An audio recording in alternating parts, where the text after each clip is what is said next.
Annexe کی فضا نے اپنے ابرو نچا کر شانے اچکا کر لالا رخ کے انکشاف پر رد عمل دیا تھا۔ جہاں انیکسی کا یہ حال تھا وہاں بھلا اس کے مکین کا اس سے بدتر حال کیوں نہ ہوتا۔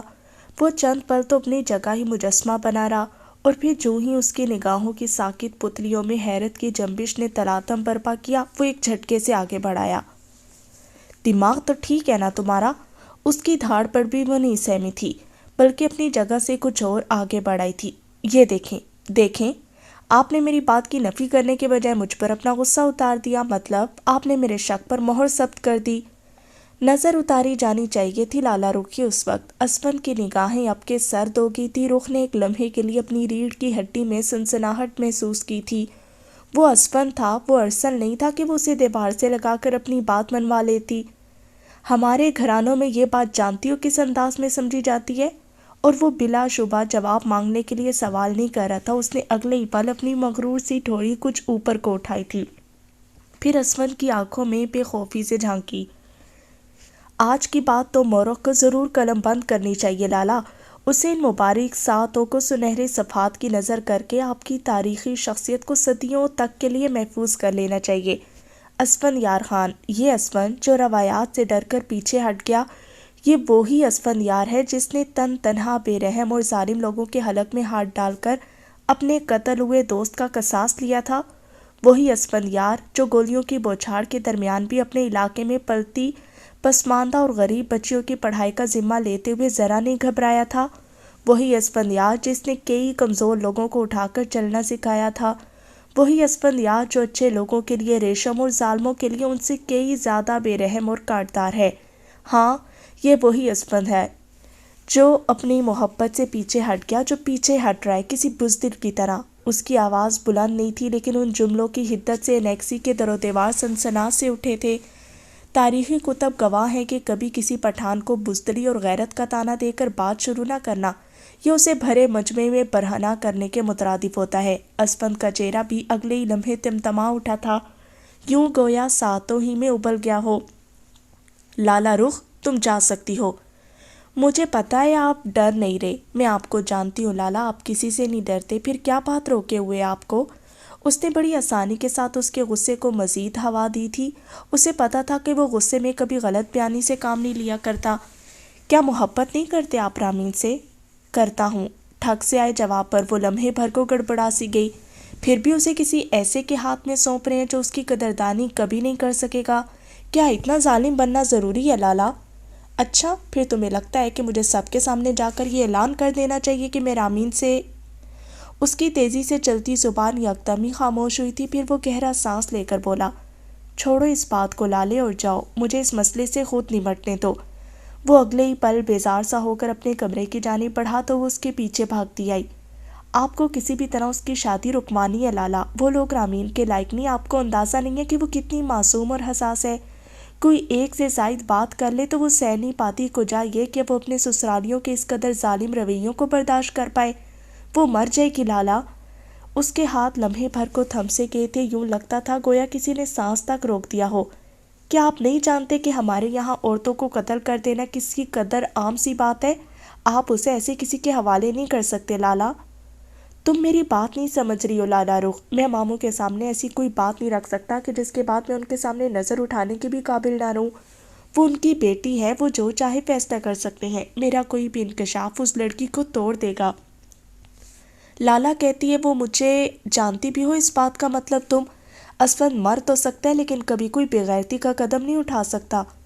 اس کی بات سن کر تو لالا رخ کو تو آگ ہی لگ گئی تھی۔ وہ گھوم کر اس کے سامنے آئی تھی، پھر ہاتھ سینے پر باندھے اسے گلابی آنکھوں سے گھورا۔ آپ کو اپنی غیرت کی پڑی ہے؟ اس کی بات بلا شبہ بہت کڑوی تھی، کڑوی اور تماچے کی سی منہ پر لگنے والی۔ مجھے اس لڑکے کی عزت کی پڑی ہے لالا رخ، اور اب تم میرے سامنے نہ آنا، کیونکہ اسی میں خیر ہوگی تمہاری۔ اگر اسے کچھ ہوا تو کبھی کیا آپ خود کو معاف کر پائیں گے لالا؟ وہ اس کے پیچھے سے چلائی تھی، لیکن وہ پلٹا اور اگلے ہی پل کمرے کا دروازہ زوردار آواز کے ساتھ بند کرتا آگے بڑھ گیا۔ اس نے آنکھیں زور سے میچی تھی، پھر پریشانی سے پیشانی مستی، اس کا دل ایک دم ہی بہت بری طرح گھبرا رہا تھا، پتہ نہیں کیا ہونے والا تھا۔ وہ آفس میں بیٹھا لیپ ٹاپ نگاہوں کے سامنے کھولے کھٹا کھٹ کچھ ٹائپ کرنے میں مصروف تھا۔ یکایک اس کے آفس کا دروازہ کھلا اور زرتاج اندر داخل ہوئی۔ کوئی بہت تیز پرفیوم کی مہک اسے اپنے نتنوں سے ٹکراتی محسوس ہوئی تھی۔ پھر اس نے اگلے ہی پل حیران ہو کر چہرہ اٹھایا اور اپنی جگہ ہی ساکت رہ گیا۔ وہ اب بہت اعتماد سے اس کے مقابل رکھی کرسی پر بیٹھ رہی تھی۔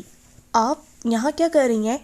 اس نے سنجیدگی سے بس یہی پوچھا۔ زرتاج نے بے نیازی سے ہاتھ جھلایا تھا، پھر تازہ اسٹریٹ کٹے بال پیچھے کو جھٹکے، سرخ لباس میں ملبوس، گہرا میک اپ کیے وہ ارسل کو خامخواہ بری لگی تھی۔ میں آپ سے ملنے آئی ہوں، میں مصروف ہوں ابھی۔ اس نے نگاہیں ایک بار پھر سے لیپ ٹاپ کی جگمگاتی اسکرین پر جما دی تھی۔ یہ ایک طرح کا عندیہ تھا کہ میں ابھی بات کرنے کے موڈ میں ہرگز بھی نہیں ہوں۔ کیا آپ اپنے مہمانوں کے ساتھ اسی قدر کرختگی سے پیش آتے ہیں یا پھر میں پہلی ہوں؟ آپ پہلی ہیں۔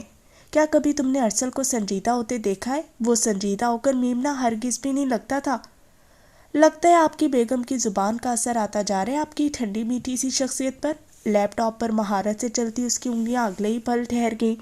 پھر اس نے سنجیدگی کے رنگ میں ڈھلی بھوری آنکھیں اٹھا کر سامنے بیٹھی زرتاج کو دیکھا۔ زرتاج، مجھے آپ کی کسی بھی فضول بات میں دلچسپی نہیں ہے۔ میں پہلے بھی اور اب بھی آپ کو وارن کر رہا ہوں کہ آپ اپنے رویے سے باز آ جائیں۔ ہمارے گھرانوں میں اس طرح کا رویہ قابل قبول نہیں ہے۔ آئندہ مجھے ایسی بات کرنے کی دوبارہ ضرورت نہ پڑے۔ اس کی آنکھوں میں لہراتی واضح وارننگ پر وہ لمحے بھر کو گڑبڑا سی گئی تھی، پھر معصوم سا چہرہ بنا کر آگے ہو کر بیٹھی۔ میں نے کبھی کوئی ایسا ویسا مطالبہ نہیں کیا آپ سے، میں تو محض آپ کی دوست بننا چاہتی ہوں۔ میں آپ کے ساتھ ایک کپ کافی پینا چاہتی ہوں، آپ کے ساتھ کھانا کھانا چاہتی ہوں۔ اس کی عجیب و غریب سی بات پر اب کہ اسے شدید خوف نے گھیرا تھا۔ عجیب لڑکی تھی، عزت نفس نام کی کوئی چیز ہی نہیں تھی اس میں۔ میں ایک شادی شدہ مرد ہوں زرتاج، اس کا مطلب جانتی ہیں آپ؟ جانتی ہوں میں، اور مجھے یہ بھی پتہ ہے کہ آپ کو اپنی بیوی میں کوئی دلچسپی نہیں ہے۔ اس کی اگلی بات اتنی لاپرواہی سے کہنے پر وہ جہاں کا تہاں رہ گیا تھا، پھر لب بھیج کر سرد نگاہوں سے زرتاج کو دیکھا۔ میری ذاتی زندگی کے دائرہ کار میں داخل ہونے کی اجازت میں نے کسی کو بھی نہیں دی ہے، اور آپ بھی جتنا ممکن ہو دور رہیں مجھ سے اور میری بیوی سے بھی۔ مجھے پتہ ہے کہ وہ نہیں پسند آپ کو، ایسی منہ پھٹ لڑکی کسی کو بھی پسند نہیں آ سکتی۔ ریئلی؟ ہاں یہ سچ ہے کہ وہ غلط بات کسی کی بھی برداشت نہیں کرتی، زبان بھی بہت کڑوی ہے اس کی۔ لیکن کیا آپ جانتی ہیں زرتاج کہ وہ اپنی کتنی عزت کرتی ہے؟ نہ صرف خود کی عزت کرتی ہے بلکہ اوروں سے کروانا بھی جانتی ہے۔ آپ اس کے سامنے منہ کھول کر کچھ بھی نہیں بول سکتے، وہ پاورفل ہے۔ اس کی شخصیت کو کسی بیساکھی کی ضرورت نہیں، اور مجھے وہ اس سب کے ساتھ ہی پسند ہے۔ اب آپ بہت عزت کے ساتھ یہاں سے جا سکتی ہیں کیونکہ میرے پاس برباد کرنے کے لیے وقت ہرگز بھی نہیں۔ اس کی اتنی کاٹدار باتوں پر وہ چند پل تو اسے آنسوں سے بھری آنکھوں سے تکتی رہی، پھر ایک جھٹکے سے اٹھ کر باہر کی جانب بڑھ گئی۔ اس کے جاتے ہی اس نے بے دلی سے لیپ ٹاپ کو پرے ہٹایا تھا، پھر پیشانی مسلتا پیچھے ہو بیٹھا۔ یہ سب باتیں کرنے کے بعد اس کے اپنے دل کی حالت بھی عجیب ہو رہی تھی۔ وہ آمنہ کو پسند کرتا تھا، وہ آمنہ ہی کے ساتھ اپنی زندگی کے خواب سجاتا آیا تھا، لیکن کچھ تھا جو اس کے دل پر بہت خاموشی سے دستک دینے لگا تھا، اور وہ جو بھی تھا یقیناً اسے بے حد شدت سے اس سمے اپنے دل کے گرد محسوس ہوا تھا۔ رامین کے سسرالیوں نے اس کے پچھلے رویے کا غصہ رامین پر آ کر اتارا تھا، اور بھرے پنڈال میں اس کی سانولی رنگت اور معمولی سے نقوش پر ایسی باتیں کی تھی کہ حساس سی رامین کا تو دل ہی زخمی ہو چلا تھا۔ ایک تو ماں کی جدائی، دوسرا ارمغان کو خود کے لیے دن رات گھلتے دیکھ کر وہ لمحہ بلمحہ اندر سے مر رہی تھی۔ باپ کی پریشانی اور جھکی گردن نے اسے بھی کہیں بہت جھکا دیا تھا۔ اسے زندگی میں پہلی بار اپنے سانولے رنگ اور قابل قبول سی شکل پر غصہ آیا تھا۔ دل تو کوئی نہیں دیکھتا تھا اس دنیا میں، یہاں سب شکل دیکھتے تھے۔ نگاہوں کو خیرہ کر دینے والی خوبصورتی کے پیچھے پاگل تھی یہ دنیا، یہ خوبصورت اور حسین لوگوں کی دنیا تھی۔ اس دنیا میں اس کی کوئی جگہ نہیں تھی، اس کے نرم اور معصوم دل کی اس گندی اور خود غرض دنیا میں کوئی جگہ نہیں تھی۔ لالا رخ کے گلے لگ کر وہ بہت روئی تھی، اتنا کہ اس کی آواز تک بیٹھ چکی تھی۔ پہلے ہی اس کا کہیں رشتہ نہیں ہو رہا تھا، اور جو طے ہوا تھا وہ بھی ٹوٹ جانے کے قریب تھا۔ اس کا دل ہر آن ڈرنے لگا تھا، اگر یہ رشتہ بھی ٹوٹ گیا تو وہ بابا کے سامنے کیسے جا پائے گی، وہ ان کا سامنا کیسے کر پائے گی۔ کیا حالت کر لی ہے تم نے اپنی رامین، یہ کیا کر لی ہے تم نے خود کے ساتھ؟ وہ اس سے الگ ہوئی تو رخ اس کی اجڑی حالت کو دیکھ کر کہے بغیر نہیں رہ سکی۔ اس نے لرزتی انگلیوں سے آنکھیں رگڑی تھی۔ میں اس بار بابا کو نہیں کھونا چاہتی رو، میں بہت ڈر گئی ہوں، مجھے بہت ڈر لگنے لگا ہے۔ یوں لگتا ہے گویا سب مجھ پر ہنس رہے ہوں، سب میرے چہرے کا مذاق اڑا رہے ہوں۔ مجھے لگتا ہے میں کبھی سر اٹھا کر نہیں چل سکوں گی، میں ٹوٹ رہی ہوں روح۔ اس کی آنکھ سے ایک آنسو ٹوٹ کر گرا تھا۔ لالا رخ کی آنکھیں بھی بھیگنے لگی تھی۔ میں تھک گئی ہوں لوگوں کے سامنے جا جا کر، ہر رشتے والی کا انکار سن کر کان پک گئے میرے۔ بابا کی مایوسی اور دن رات کا عذاب جیسے مجھے کھا رہا ہے۔ وہ میری وجہ سے ٹھیک سے کھاتے نہیں ہیں، ان کی راتوں کی نیندیں تک اڑ گئی ہیں رخ۔ اور جانتی ہو سب سے زیادہ اذیت مجھے کب ہوتی ہے؟ تب جب بابا اکیلے میں چھپ چھپ کر ماں کو یاد کرتے ہوئے روتے ہیں۔ وہ میری وجہ سے اس بڑھاپے میں بھی چین سے نہیں جی سکتے رخ۔ میں کہاں جاؤں، میں کیا کروں؟ وہ ایک بار پھر سے رونے لگی تھی۔ اسے تسلی دینا بیکار تھا، اس سے بات کرنا بیکار تھا۔ وہ دکھی تھی، دنیا نے اس کا دل بہت دکھایا تھا۔ بچپن سے لے کر آج تک اس کا موازنہ گل اور رخ کی خوبصورتی کے ساتھ کیا جاتا رہا تھا۔ اسے ان دونوں کے سامنے یہ احساس دلایا گیا تھا کہ تم ان سے کمتر ہو، تم ان کے برابر کبھی نہیں آ سکتی۔ یہ تو اس کا دل اچھا تھا کہ وہ کبھی ان دونوں سے نفرت نہیں کر پائی تھی، نہیں تو وہ ہر روز کس طرح مر کر جیتی آئی تھی، یہ تو اس کا دل جانتا تھا، یا پھر اللہ۔ رخ نے ایک بار پھر سے آگے بڑھ کر اسے گلے لگایا تھا۔ اس سے مزید اس کی تکلیف نہیں دیکھی جا رہی تھی۔ وہ اسے زبردستی کچھ کھلا کر دوائی دیتی۔ کمرے سے باہر نکلی تو اپنی جگہ ہی ٹھہر گئی۔ دروازے سے کچھ فاصلے پر اسفند کھڑا تھا اور یقیناً وہ ان دونوں کی باتیں سن چکا تھا۔ رخ نے کڑوے تاثرات کے ساتھ اس کا چہرہ دیکھا اور پھر اس کے ساتھ سے نکل گئی۔ وہ اپنی جگہ ہی کھڑا رہ گیا، پھر ایک نگاہ اٹھا کر اس کے کمرے کے بند دروازے پر ڈالی۔ جانے کیوں ایک ساتھ بہت سی گرہیں اس کے حلق میں پھندا ڈالنے لگی تھی۔ رامیش اور جنید کے ساتھ بہت وقت تک باتیں کرنے کے بعد وہ اپنے کمرے میں چلی آئی تھی، پھر سرد پڑتی بالکنی میں آ کھڑی ہوئی۔ اس کا دل آج بہت اداس ہو رہا تھا۔ رامین کی تکلیف نے اسے بھی تکلیف میں مبتلا کر دیا تھا۔ دن ڈھلا اور رات سر پر آ کھڑی ہوئی۔ گھر کی زرد بتیاں روشن کر دی گئیں۔ کچن سے اشتہا انگیز کھانوں کی مہک اٹھ اٹھ کر سارے گھر کو اپنی لپیٹ میں لے رہی تھی۔ اسی اثنا میں ارسل بھی چلا آیا تھا۔ رخ کا فی الحال یہاں رکنے کا کوئی ارادہ نہیں تھا۔ رامین کی شادی پر وہ یقیناً رکنے ہی والی تھی، اسی لیے ابھی وہ رکنا نہیں چاہتی تھی۔ ارسل فرقان اور افغان کے ساتھ لاؤنج ہی میں بیٹھا آفس سے متعلق باتیں کر رہا تھا۔ رات کا کھانا آج افغان کے یہاں تھا۔ وہ کچن میں گل اور فاطمہ کے ساتھ مل کر کھانا لگا رہی تھی، ساتھ ساتھ ایک نگاہ کچن کے دروازے پر بھی ڈال لیتی، لیکن رامین نہیں آئی۔ اماں رامین بیٹے اسے آرام کرنے دو، وہ پہلی طبیعت ٹھیک نہیں اس کی، اچھا ہے زیادہ سے زیادہ آرام کرے وہ، لیکن پھر آپ یاد سے کھانا کھلا دیجیے گا اسے، اس نے تاکید سے کہا تو انہوں نے مسکرا کر سر ہلایا۔ اسی وقت ساتھ والے پورشن سے ارمغان بھی چلے آئے تو یکدم ہی لاؤنج میں مسکراہٹیں بکھر گئیں۔ وہ اب ارسل سے رخ کے متعلق کوئی بات بہت مسکرا کر کہہ رہے تھے، یقیناً یہی کہ وہ میری بیٹی ہے اور تم نے اس کا بہت خیال رکھنا ہے۔ ارسل دوسری جانب گلابی سا چہرہ لیے ہنس کر انہیں یقین دہانی کروا رہا تھا کہ وہ ایسا ہی کرے گا۔ اس نے مسکرا کر کچن سے جھانکا اور پھر سب کو کھانے کے لیے بنانے چلی گئی۔ کھانے کی ٹیبل پر ماحول انتہائی خوشگوار ہو رہا تھا، سوائے رامین اور اسفند کے وہاں سب موجود تھے۔ یہ اسفند کہاں ہے؟ سب سے پہلے ارمغان ہی کو خیال آیا تھا۔ بھائی صاحب وہ کہہ کر گیا تھا کہ دیر سے آئے گا، افغان نے کہا تو وہ سر ہلا کر کھانے کی جانب متوجہ ہوئے۔ کھانا انتہائی اچھے ماحول میں کھایا گیا، پھر چائے کا دور چلا اور سب ایک بار پھر لاؤنج میں سمٹ آئے تھے۔ ارسل کسی بھی طرح کی مدد درکار ہو، آفس ورک یا پھر کہیں بھی، بلا جھجک مجھ سے بات کرنا، ٹھیک ہے؟ فرقان لالا نے بالکل بڑے بھائیوں کی طرح اسے گلے لگا کر کہا تھا۔ وہ مسکرا کر رہ گیا، اس کے پاس کوئی بڑا بھائی نہیں تھا۔ اسے ان کا ایسا انداز بہت بھلا لگا تھا۔ پھر انہوں نے رخ کو اپنے پاس بلایا۔ وہ بس ابھی نکلنے ہی لگے تھے، رخ فرقان کے پاس چلی آئی تو انہوں نے آگے بڑھ کر اسے خود سے لگایا، پھر مسکراہٹ دبا کر ارسل کی جانب دیکھا۔ ویسے تو یہ بات کہنے کی کوئی ضرورت نہیں، لیکن چلو پھر بھی کہہ دیتا ہوں، خیال رکھنا اس کا، جان ہے اس میں ہماری۔ ٹیڑھے لوگوں کو یہ آرام سے خود ہی دیکھ لیتی ہے، بس تم کبھی اس کے ساتھ ٹیڑھے مت ہونا، نہیں تو پھر بات کی گارنٹی نہیں میرے پاس۔ سب یکدم ہی ہنس پڑے تھے۔ وہ خفکی سے لالا بولی تھی، کیا لالا؟ اس بیچارے کو یہ تو بتا دو کہ کیا مخلوق ہو تم؟ انہوں نے مسکرا کر اسے مزید چھیڑا تھا۔ وہ خفا ہو کر دور جانے ہی لگی تھی کہ انہوں نے ہنس کر اسے قریب کر لیا، پھر سر پر ہاتھ پھیرا۔ بہت خیال رکھنا اس کا سمجھے، اور کھلی چھٹی دے رہا ہوں تمہیں، اس کی الٹی سیدھی حرکتوں پر ڈانٹ بھی دینا اسے۔ اس جیسی ضدی لڑکی کو ڈانٹ کی ضرورت اکثر پڑتی رہتی ہے، اور ہاں اگر یہ تمہاری ڈانٹ کا اثر نہ لے تو مجھے ایک فون کر دینا بس، لالا پھر لالے کو خود ہی دیکھ لے گا۔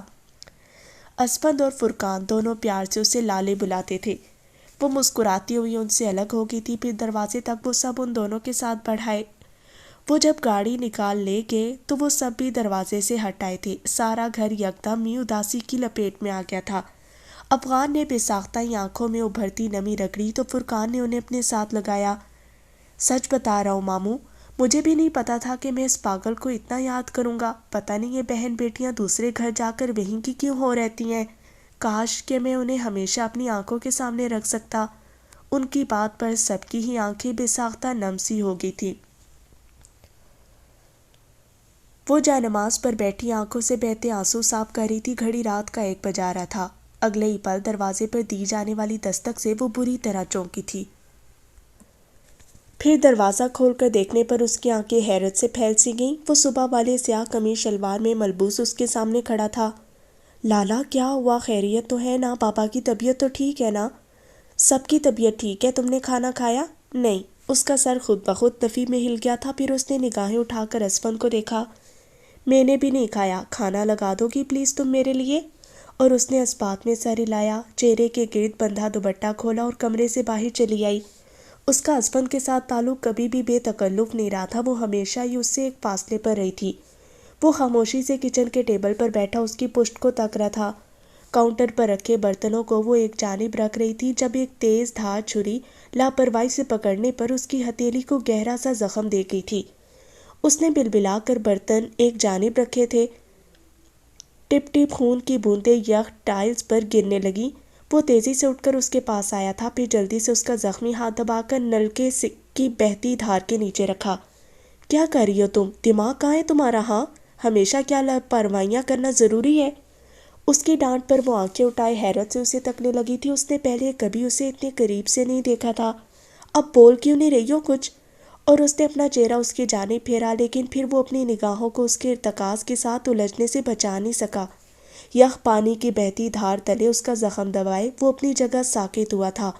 وہ کسمسا کر یکدم اس سے دور ہٹی تھی۔ کچن میں پھیلی خاموشی کے درمیان بہت کچھ انکہا تحلیل ہو رہا تھا۔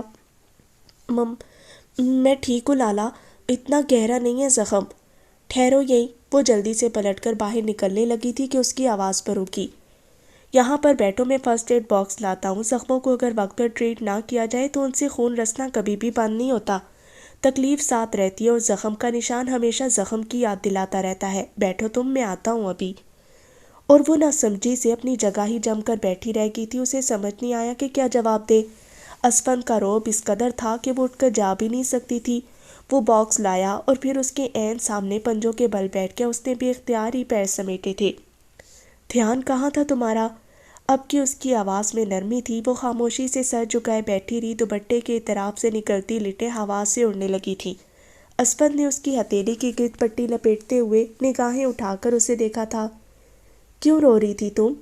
اس نے اس کے گلابی روئی روئی سی آنکھوں کی جانب دیکھ کر سنجیدگی سے پوچھا تھا۔ رامین نے خشک لبوں پر زبان پھیری تھی، پھر چہرہ اٹھا کر اسے دیکھا۔ سرمئی ارتکاز میں ہلکورے لیتی نرمی نے اسے لمحے بھر کے لیے خوفزدہ کیا تھا۔ وہ کیوں خوفزدہ ہو رہی تھی شاید خود بھی نہیں جانتی تھی۔ ویسے ہی ماموں کی وجہ سے پریشان ہو؟ اس نے اس کا ہاتھ احتیاط سے اس کی گود میں رکھا اور پھر پنجوں کے بل بیٹھا یوں ہی اس سے پوچھنے لگا۔ جی۔ چند پل کے لیے کوئی کچھ نہیں بولا۔ وہ خاموشی سے اسے دیکھتا رہا اور رامین سر جھکائے اپنی پٹی بندے ہاتھ کو۔ پھر اس کی بہت مدھم سی آواز ابھری، کچن کی سرد فضا میں گھلتی بے حد نرم آواز۔ شادی کرو گی مجھ سے؟ رامین نے ایک جھٹکے سے سر اٹھایا تھا۔ اسے ایسے دیکھا جیسے کہہ رہی ہو دماغ تو نہیں چل گیا آپ کا؟ وہ نہ تو اس کے انداز سے پریشان ہوا اور نہ ہی گھبرا کر اپنی جگہ سے اٹھا۔ وہ شاید فیصلہ کر کے آیا تھا۔ دماغ درست ہے آپ کا؟ کیا کہہ رہے ہیں آپ؟ رامین اتنی بے یقین تھی کہ آواز بھی بلند نہ کر سکی۔ انتہائی خاموشی سے گلابی آنکھوں کے ساتھ اس نے پوچھا تھا۔ دماغ درست ہے، دل درست نہیں۔ مجھ پر ترس کھا رہے ہیں آپ؟ اسے ایک دم ہی بہت گہری سی تکلیف نے گھیر لیا تھا۔ اسفند نے اس کی آنکھوں میں جمع ہوتی اذیت کو دیکھا۔ میری آنکھوں میں دیکھو اور بتاؤ، کیا لگتا ہے کہ میں ترس کھا رہا ہوں تم پر؟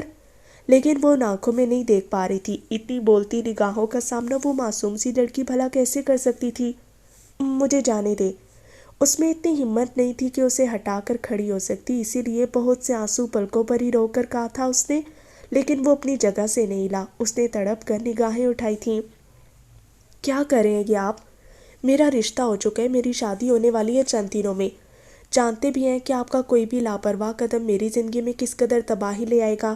کیا تباہ کرنا چاہتے ہیں آپ مجھے؟ اور یہ اچانک آپ کو ہو کیا گیا ہے؟ کیوں اس طرح کی باتیں کر کے آپ مجھے میری ہی نظروں میں گرا رہے ہیں اسفند لالا؟ محبت کرتا ہوں میں تم سے رامین۔ اور وہ تو جہاں تھی وہیں رہ گئی، بھیگی آنکھیں بے یقینی سے پھیلا کر اسفند کو دیکھا اور پھر یکدم ہی اٹھ کھڑی ہوئی۔ اس کے قدموں میں جیسے کسی نے بجلی سی بھر دی تھی۔ اسفند بھی اس کے ساتھ ہی اٹھا۔ وہ پلٹ کر باہر کی جانب بڑھی تھی لیکن وہ گھوم کر اس کے سامنے آیا۔ رامین میری بات سنو۔ مجھے آپ کی کوئی بات نہیں سننی ہے اسفند، میرے راستے سے ہٹیں۔ میری بات سنو رامین، وہ جاوید قابل نہیں ہے تمہارے، میں تمہیں ایسی کسی کے ہاتھ میں نہیں سونپ سکتا۔ مجھے آپ کی کوئی پرواہ نہیں ہے، یہ میری زندگی ہے اور جاوید کو میں قبول کر چکی ہوں۔ مجھے نہیں پتا کہ آپ کو ہو کیا گیا ہے، لیکن پلیز آئندہ مجھ سے ایسی کوئی بات مت کیجیے گا۔ ٹھیک ہے، پھر ماموں سے خود ہی بات کر لوں گا میں۔ جب وہ نہ رکی تو اسفند نے آخری راہ اپنائی۔ اس کے بڑھتے قدم یکدم ہی زنجیر ہوئے تھے۔ پھر وہ بے یقینی سے پلٹی تھی۔ کیا کہیں گے آپ بابا سے؟ اسفند نے گہرا سانس لیا تھا، پھر اسے دیکھا۔ کہہ دوں گا کہ مجھے رامین سے شادی کرنی ہے۔ اگلے ہی پل وہ آگے بڑھ آئی تھی، پھر ایک زوردار تھپڑ اس کے منہ پر دے مارا۔ اسفند کو پتا تھا کہ وہ ایسا ہی کچھ رد عمل دے گی، اسی لیے بنا کسی جنبش کے کھڑا رہا۔ تمہاری زندگی برباد ہونے سے بچانے کے لیے میں کچھ بھی کر سکتا ہوں رامین، کچھ بھی۔ اس نے اتنا کہا اور پھر اگلے ہی لمحے کچن کا دروازہ عبور کرتا باہر کی جانب بڑھ آیا۔ پیچھے وہ کرسی کا سہارا لیتی بامشکل کھڑی رہی تھی۔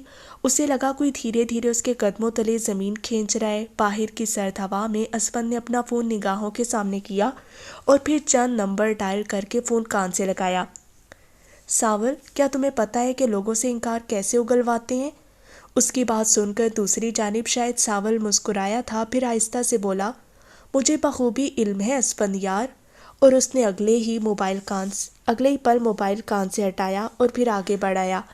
اب اس کے چہرے پر صرف پہاڑوں کی سی سختی تھی۔ سرد رات کی سرگوشی میں دو نفوس کی زندگی کا فیصلہ آسمانی دنیا پر کیا جانے لگا تھا، اور رشتے جو کبھی زمینی فیصلوں پر طے نہیں پایا کرتے، رشتے جن کا فیصلہ ہمیشہ اوپر سے اتارا جاتا تھا، رشتے جو عرش سے فرش تک تنزلی کا سفر طے کر کے زمینی زندگی کو دوام بخشا کرتے تھے، وہ رشتے خدا کے طے کردہ تھے اور ان میں انسانی داخلہ ممنوع تھا۔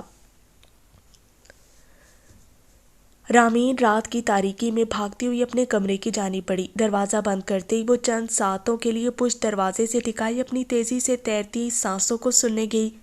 کئی لمحات کے لیے دل جیسے سکڑ کر پھیلا تھا، دل جیسے رکنے ہی لگا تھا۔ اسفند لالا کو کیا ہو گیا تھا؟ وہ ایسی باتیں کیوں کر رہے تھے؟ وہ پہلے تو کبھی ایسے نہیں تھے، پھر وہ اب اس کی شادی کے عین موقع پر ایسے کیسے ہو سکتے تھے؟ یا پھر شاید وہ ہمیشہ سے ہی ایسے تھے؟ وہ شاید۔ اور روانی کے ساتھ بہتے اگلے کئی لمحات تک وہ ساکت کھڑی رہی۔ اس کے آگے ماضی کا ایک بہت ہی مبہم سا منظر لہرایا تھا، وہی منظر جب وہ لائبریری میں ایک کتاب ڈھونڈنے گئی تھی۔ رات کے پہر ٹھنڈ سے سکڑتی وہ جان ایلیا کی کتاب تھی، شاید، یا پھر گمان، اسے ٹھیک سے یاد نہیں تھا۔ یاد تھا تو بس وہ لمس جو لمحے بھر کو اسے چھو گیا تھا۔ دادا کی قدرے بڑی لائبریری میں دنیا جہاں کی کتابیں رکھی تھی، وہاں علم ایسے ایسے خزائن تھے کہ جن سے دل بھرتا تھا نہ طبیعت۔ وہ بھی جب لوگوں کی باتیں سن کر اکتانے لگتی تو اپنا فرار ان کتابوں میں پاتی۔ کوہرے ابراق پر دل سے لکھے گئے الفاظ میں وہ کئی دن الجھ کر اپنی ظاہری شکل و صورت کو فراموش کرنے لگتی تھی۔ یہی ان کتابوں کا نتیجہ تھا کہ وہ آرام سے کئی ایام اپنی سانولی رنگت پر کڑنے سے بچا کر گزار لیا کرتی تھی۔ اس رات بھی قہر برس رہا تھا۔ اسفند چند دن پہلے ہی چھٹیوں پر گھر آیا ہوا تھا۔ اس کا اس سے زیادہ سامنا نہیں ہوتا تھا اور نہ اسے اسفند سے بے تکلف ہونا مناسب لگتا۔ وہ سنجیدہ لیکن دھیرج سی طبیعت کا مالک تھا، کوئی بھی کہیں سے بھی جا کر اس سے بات نہیں کر سکتا تھا۔ وہ بھی انہی لوگوں میں سے تھی جو اس سے ذرا ایک فاصلے پر رہا کرتے تھے، لیکن اس کی موجودگی نے کبھی اسے غیر آرام دہ نہیں کیا تھا۔ وہ انسانوں کو غیر آرام دہ نہیں کیا کرتا تھا، شاید بس اسی لیے وہ اسے سمجھ نہیں پائی تھی۔ اس نے برف سے بے رحم دودھیا ٹائلز پر اپنے قدم رکھے اور پھر لائبریری کو جاتی راہداری کی جانب مڑ گئی۔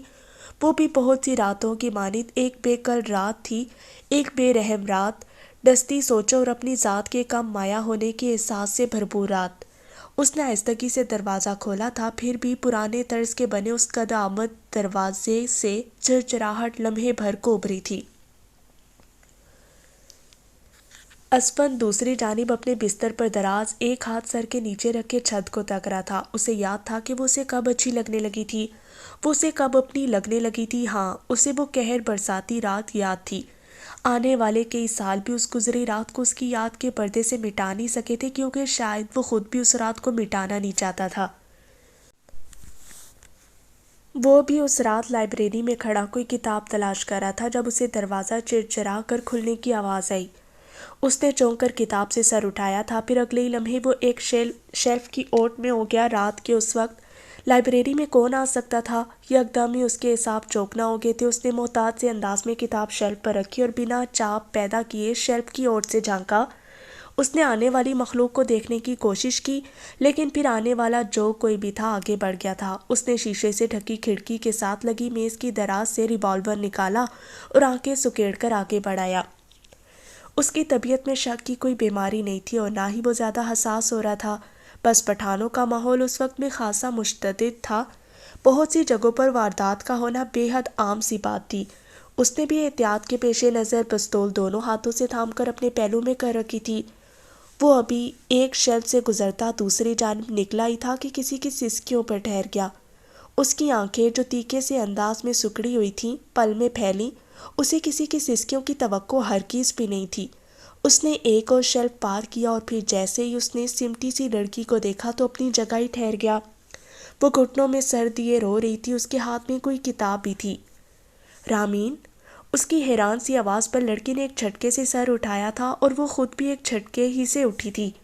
اس کا وجود زلزلوں کی ضد میں تھا، آنکھیں رو رو کر ہلکان ہو رہی تھیں۔ اسفند کے ابرو حیرت سے اوپر کو اٹھے، اس کی سرمئی نگاہوں نے کبھی کسی آنکھوں کو اس قدر تکلیف میں نہیں دیکھا تھا۔ لائبریری میں زرد سی مدھم روشنی جگمگا رہی تھی، کتابوں کی خوشبو میں کسی کے آنسوں کی نمی بھی تحلیل ہونے لگی تھی۔ اس وقت تم یہاں کیا کر رہی ہو اور رو کیوں رہی ہو؟ اس نے حیرت سے بس یہی پوچھا تھا۔ اس نے جلدی سے نفی میں سر ہلایا تھا، پھر آنکھیں رگڑ کر کانپتی آواز میں بولی، میں کتاب لینے آئی تھی، مجھے مل نہیں رہی۔ تو کتابوں کے نہ ملنے پر کون روکتا ہے؟ اسفند کی حیرت اپنے عروج پر تھی۔ رامین نے اسے ایسے دیکھا جیسے کہہ رہی ہو، آپ کو یہ نہیں پتا؟ کتابوں کے نہ ملنے پر بھی بہت سے لوگ روتے ہیں اسفند لالا۔ جب کبھی انسان ساتھ نہیں ہوتے تو کتابیں بھی اپنے الفاظ اپنے اندر ہی سمیٹ کر دبیز خاموشی اوڑھ لیتی ہیں، تب رونا آتا ہے۔ اس کے جواب پر وہ مزید حیران ہوا تھا۔ کون سا انسان نہیں مل رہا تمہیں؟ اب کے حیرت کے ساتھ سنجیدگی بھی کھل گئی تھی۔ قدیم لائبریری میں وقت اپنے مدھم اقدام ضبط کیے جا رہا تھا۔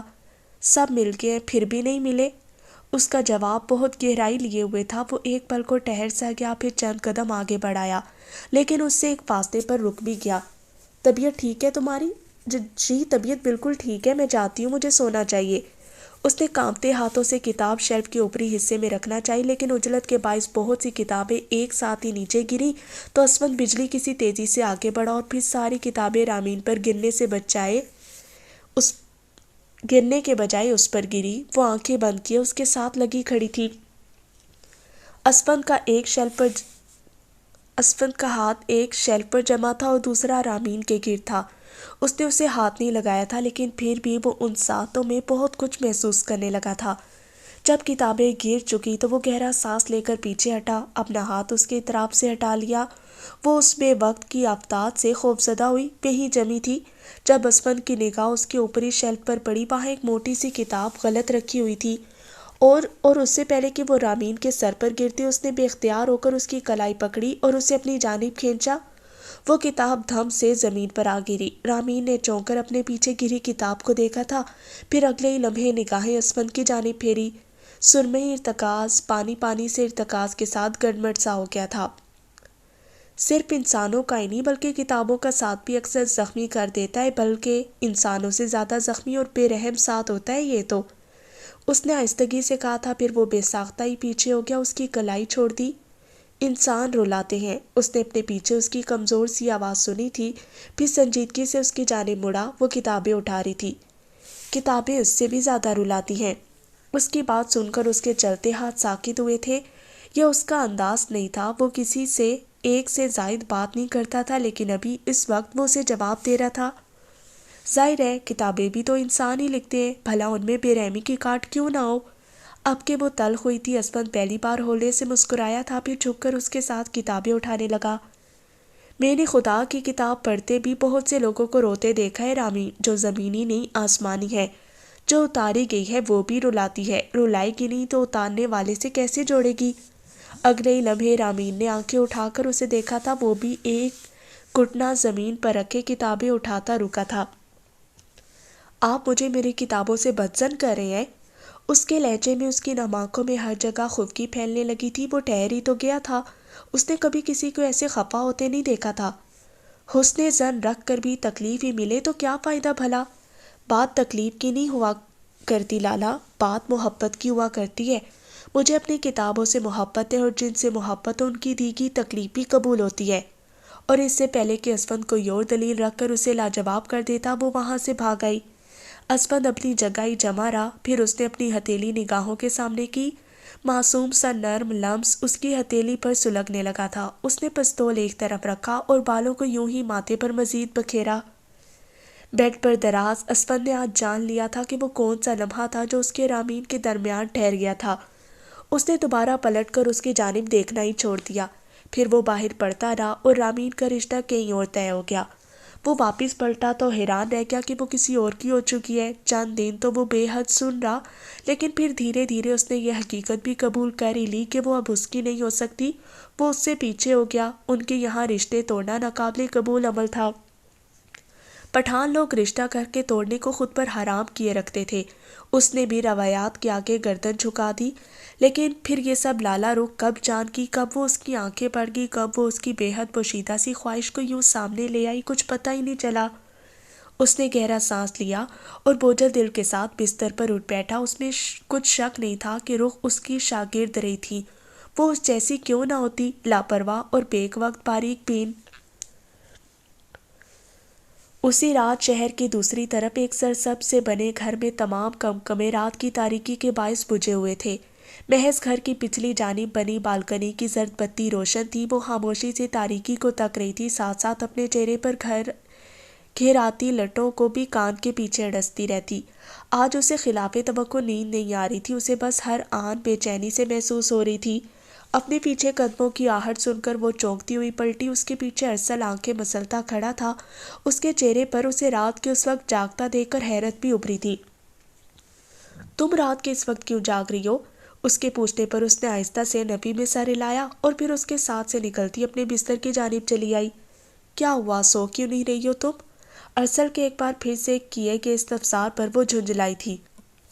بس ویسے ہی، نیند نہیں آ رہی مجھے، اس نے قدرے بیزار ہو کر کہا، لیکن وہ اب اسے بغور دیکھ رہا تھا۔ اتنی چڑی ہوئی کیوں ہو؟ کوئی بات ہوئی ہے کیا؟ ارسل، مجھے نیند آ رہی ہے، پلیز آپ لائٹ آف کر دیں۔ رات کے وقت کبھی انسان کو نیند نہیں بھی آتی۔ رات کے وقت نیند نہ آنے کی بہت سی وجوہات ہوتی ہیں رخ، رات کی نیند کبھی یوں بے وجہ نہیں اڑا کرتی۔ وہ بھی لائٹ آف کر کے اب اپنے صوفے پر بیٹھ گیا تھا۔ کمرے میں پھیلی تاریکی کے باعث وہ اسے بہت مدھم سی دکھائی دے رہی تھی۔ کچھ بھی نہیں ہوا ہے، اس کی چھوٹی سی آواز ابھری، پھر بہت باریک سی نمی اس کی آنکھوں میں تیرنے لگی۔ اسے جانے کیوں بے وقت رونا آ رہا تھا۔ آنکھیں رگڑ کر وہ جیسی لیٹنے لگی تو ارسل نے اس کی کلائی پکڑ کر اسے روک لیا۔ وہ ٹھٹک کر رک گئی، پھر وہ ساتھ رکھے لیمپ کی لائٹ جلاتا اس کے سامنے بیٹھا۔ اب کے رخ کی آنکھوں میں چمکتی نمی واضح تھی۔ تم ٹھیک ہو رخ؟ اس نے پوچھا اور رخ نے کمزور سا سر بھی ہلا دیا۔ مجھے تو ٹھیک نہیں لگ رہی، کیا ہوا ہے؟ وہ بہت سنجیدہ تھا۔ رخ کے آنسو ٹپ ٹپ گرنے لگے۔ کیوں رونا آ رہا ہے اتنا؟ اس نے ایک ہاتھ بڑھا کر اس کے رخسار بھی خشک کیے تھے۔ گھر والے یاد آ رہے ہیں؟ اس کے پوچھنے پر اس نے ایک بار پھر آہستگی سے سر ہلایا تھا۔ وہ ایسے روتے ہوئے ارسل کو بالکل چھوٹی سی لگی، کیونکہ وہ روتی جو نہیں تھی، رلاتی جو تھی۔ میں تو سمجھا تھا کہ جھانسی کی رانی کو محض رلانا آتا ہے، لیکن او دیکھو، اسے تو رونا بھی آتا ہے۔ اس کی بات سن کر وہ روتے روتے ہی ہنسی تھی، چمکتے آنسوں کے ساتھ نم سی ہنسی لیے۔ وہ لڑکی بہت خوبصورت تھی۔ میرا مذاق اڑا رہے ہیں آپ؟ میرا دماغ خراب نہیں ہے کہ میں رات کے اس پہر تمہارا مذاق اڑاؤں گا۔ مجھے اس کمرے میں ابھی زندہ رہنا ہے، ایک صوفہ مل گیا سونے کے لیے، غنیمت نہیں؟ اگر تم نے یہ بھی مجھ سے چھین لیا تو پھر میں غریب کہاں جاؤں گا؟ اور اس کی بیچاری سی شکل دیکھ کر وہ یکدم اور ہنس پڑی۔ ارسل اسے دیکھ کر مسکرایا۔ اتنی بھی ظالم نہیں ہوں اب میں، اس نے زکام زدہ سی سانس اندر کھینچ کر کہا تھا۔ ارسل نے بالکل والے انداز میں سر ہلایا تھا۔ سچ بتاؤ کیوں رو رہی تھی؟ دیکھو، مجھے عجیب لگتا ہے جب کوئی میرے آس پاس روتا ہے، تو یہ بھی عجیب سی بات ہے، لیکن مجھے بھی آگے والے کو دیکھ کر رونا آ جاتا ہے۔ اور تم نے روح، تم نے ابھی مجھے روتے ہوئے نہیں دیکھا، میں بہت خوفناک لگتا ہوں روتے ہوئے، تم چاہتی ہو تمہاری رات کی نیند واقعی اڑ جائے؟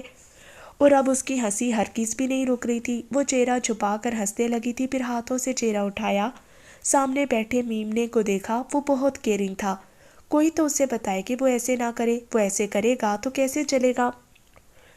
میں بس رامین کی وجہ سے پریشان تھی، میں آج تایا کے گھر گئی تھی انہیں بلانے، تو میں نے دیکھا کہ ارسل وہ اپنے کمرے میں جائے نماز پر بیٹھے رو رہے تھے۔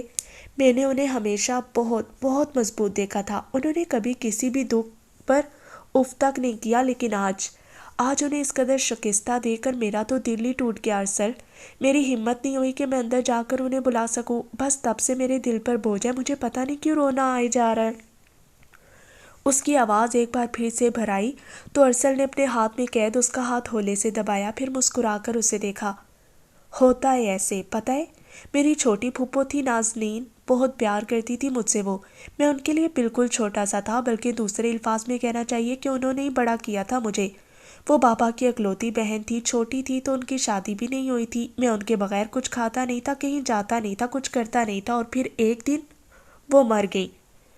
اسے لگا گویا اس کے اوپر سے کوئی ٹرک سا گزر گیا، وہ کتنے آرام سے بتا رہا تھا، شاید وہ اپنے حصے کا غم رو چکا تھا۔ کیوں، کیسے؟ اس نے بے یقینی سے بس یہی پوچھا تھا۔ ارسل کی آنکھوں میں سرخی سی ابھری۔ کسی نے قتل کر دیا تھا ان کا۔ اف، ہر جانب جیسے سرخی سی پھیلنے لگی تھی، وہ آنکھیں میچ کر ایک دم پیچھے ہوئی تھی، اسے جیسے سانس نہیں آ رہا تھا۔ بابا کے زمینی مسائل کے باعث ان کی دشمنوں نے پھپھو کو نشانہ بنایا اور انہیں قتل کر دیا۔ پھر کیس چلتا رہا، قصاص لیا جاتا رہا، پھپھو واپس نہیں آئی، بس آخر میں وہ مسکرایا تھا، وہ ارسل تھا نا، وہ مسکرا سکتا تھا۔ اس نے گہرے گہرے سانس لے کر دل پر جمی کثافت جیسے باہر نکالی تھی۔ بہت بری طرح ٹرماٹائز ہو گیا تھا میں، کئی دنوں تک ہاسپٹل میں داخل رہا، اور پھر میں ہر سائے سے خوف زدہ رہنے لگا، مجھے بندوقوں سے خوف آنے لگا، مجھے فائر کی آواز پہ دورہ پڑ جاتا تھا، کئی دنوں تک بیسمنٹ میں چھپ کر روتا رہا تھا میں، لیکن پھر سب ٹھیک ہو گیا، زندگی اپنی جگہ واپس آ گئی، کچھ بھی نہیں بدلا۔ میں سمجھ سکتا ہوں تمہاری تکلیف، تم اپنے تایا سے بہت مانوس ہو، ان سے بہت گہرا رشتہ ہے تمہارا، اسی لیے اس طرح انہیں دیکھ کر ہرٹ ہونا نارمل ہے تمہارے لیے، بٹ تم خوش نصیب ہو، تمہارے تایا تمہارے پاس ہے، تم ان کے لیے بہت کچھ کر سکتی ہو، جو تم کر سکتی ہو وہ تمہیں کرنا چاہیے۔ وہ خاموشی سے دیکھتی رہی تھی اسے، جبھی وہ اتنا ڈرتا تھا، یہ ماضی تھا اس کا، بھلا وہ خوفزدہ کیوں نہ رہتا؟ آپ اسی لیے ہر چیز سے ڈرتے ہیں؟ اس کے پوچھنے پر وہ سر کھجاتا ہنسا تھا، پھر گردن اسپات میں ہلائی۔ اسی لیے میں تمہارے اسفند اور فرقان لالا جتنا بہادر نہیں ہوں، میں ڈر جاتا ہوں، ایک پھپھو کو کھو دینے کے خوف نے مجھے ہر اس چیز سے خوفزدہ کر دیا جسے میں کھو سکتا ہوں، میں شاید حساس بھی اسی لیے ہوں، مجھے لوگوں کے کھو جانے سے ڈر لگتا ہے۔ اس نے کبھی اتنا پیارا انسان نہیں دیکھا تھا۔ اب تم سو جاؤ، ٹینشن نہیں لو، سب اچھا ہوگا، اگر تایا یاد آ رہے ہیں تو میں لے جاؤں گا تمہیں صبح، بات کر لینا ان سے، بات کر لینے سے ہر مسئلہ حل ہو جاتا ہے۔ وہ اٹھا اور جیسے ہی لیمپ کی لائٹ آف کرتا پلٹنے لگا، رخ نے اس کے کرتے کی آستین تھام لی، وہ چونک کر اس کی طرف مڑا۔ تھینکس ارسل، آپ اچھے ہیں۔ وہ ہنسا تھا، پھر سر اسبات میں ہلاتا اپنے صوفے کی جانب بڑھایا۔ رخ نے بھی آہستہ سے اپنا سر تکیے سے ٹکایا اور سونے لیٹ گئی، لیکن اب نیند آنکھوں سے بہت دور تھی۔ ارسل کی ہنسی، ارسل کی آنکھوں اور اس کی باتوں نے رخ کی نیند بہت چپکے سے چرا لی تھی۔ بگڑتی رات کی تاریکی میں دل روشن ہونے لگے تھے اور زندگی اپنے انداز سے چلنے لگی تھی۔ دن کی واضح روشنی میں افغان کے لاؤنج میں بہت سے مرد براجمان تھے۔ رامین کے سسرالیوں کی جانب سے رشتے کا انکار آ چکا تھا، سب ختم ہو گیا تھا، سانسیں رک رک کر آتی تھی اور دل تھا کہ دھڑکنا بھول گیا تھا۔ رامین ویران آنکھیں لیے فرقان لالا کے ساتھ بیٹھی ہوئی تھی اور ارمغان سر دونوں ہاتھوں میں گرائے بمشکل خود کو ڈھہ جانے سے روکے ہوئے تھے۔ بس وہی نظر نہیں آ رہا تھا کہ جس کی وجہ سے یہ رشتہ ٹوٹا تھا۔ رامیش اور جنید گل کے ساتھ کچن میں کھڑے باہر کے سنجیدہ سے ماحول سے خوفزدہ تھے۔ اسفند لالا کہاں ہے؟ رامیش نے ہلکی سی آواز میں پوچھا تو جنید نے لا علمی کے باعث کندھے اچکا دیے۔ کیا ہمیں رخ آپی کو بتا دینا چاہیے؟ اس نے ایک بار پھر پوچھا، لیکن گل کی جانب سے اسے کندھے پر ایک تھپ پڑی تھی۔ پاگل ہو کیا؟ اسے کیوں پریشان کر رہے ہو؟ بتا کر پہلے یہاں سب پریشان ہے، کیا یہ کافی نہیں ہے؟ ابھی ان کی بحث چل رہی تھی کہ داخلی دروازے سے اسفند داخل ہوا، سیاہ جینز پر بھوری جیکٹ پہنے فریش تھا۔ وہ آ کر ارمغان کے عین سامنے پنجوں کے بل بیٹھا تھا۔ سب نے ایک ساتھ ہی نگاہیں اٹھا کر اسے دیکھا۔ اسفند مجھے میں رامین سے نکاح کرنا چاہتا ہوں ماموں۔ اور ارمغان کی بات تو منہ میں ہی رہ گئی تھی۔ فرقان جو پیچھے ہو کر بیٹھے تھے اگلے ہی پل سیدھے ہو بیٹھے۔ فاطمہ اور افغان نے بے یقینی سے ایک دوسرے کی جانب دیکھا تھا۔ کچن سے جھانکتے رامین، جنید اور گل اپنی جگہ جم سے گئے تھے اور رامین وہ پتھر کی ہوئی لاؤنج کے صوفے پر بیٹھی ساکت ہو گئی تھی۔ اسفند، دماغ درست ہے تمہارا؟ یہ کیا کہہ رہے ہو؟ سب سے پہلی دھاڑ فرقان کی جانب سے موصول ہوئی تھی۔ اس نے انتہائی سکون سے چہرہ موڑ کر انہیں دیکھا تھا، پھر مسکرا کر ارمغان کی طرف دیکھا جو ساکت سے بیٹھے تھے۔ ماموں، آپ کو مجھ جیسا داماد اس پورے شہر میں تو کیا اس پوری دنیا میں نہیں ملے گا۔ کیا ہوا جو رامین کا رشتہ وہاں نہیں ہو سکا؟ وہ لوگ قابل نہیں تھے اس کے، لیکن میں اپنے گھر کی عزت رکھنا چاہتا ہوں ماموں۔ میں بہت عزت کے ساتھ نکاح کرنا چاہتا ہوں رامین سے۔ کیا کبھی تم نے اتنا سعادت مند بچہ دیکھا ہے؟ نہیں نا۔ اس سعادت مند بچے نے بہت بری طرح فرقان کا دماغ گھما دیا تھا۔ ان کا بس چلتا تو اسے بھگو بھگو کر مارتے۔ یہ خیر، کیا آپ کو بھروسہ نہیں مجھ پر ماموں؟ اس نے ان کی جانب چھائی گہری خاموشی دیکھ کر بہت سکون سے پوچھا تھا، لیکن پھر اگلے ہی پل وہ ساکت رہ گیا۔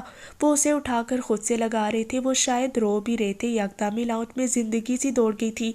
فرقان نے گہرا سانس لیا تھا۔ اس اسفند کے بچے کو تو وہ بعد میں دیکھنے والے تھے، اب افغان بھی اٹھ کر اسے گلے لگا رہے تھے۔ جنید، رامش اور گل خوشی سے تمتماتے چہرہ لیے رامین کی جانب بڑھے تھے۔ فاطمہ اب روتی ہوئی رامین کو ساتھ لگا رہی تھی۔